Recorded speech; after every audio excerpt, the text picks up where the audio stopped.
Growing tomato plants, a simple guide.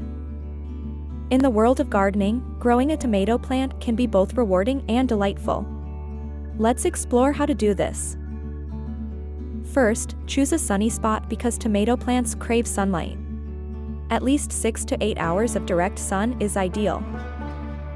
Next, prepare your soil. Rich, loamy soil with good drainage and a pH between 6.0 and 6.8 is perfect. Plant your tomato seeds or seedlings deep. This encourages a strong root system. Remember, more roots mean a healthier plant. Water your plants regularly, keeping the soil consistently moist but not waterlogged. Early morning is the best time to water. Don't forget to support your tomato plants with stakes or cages.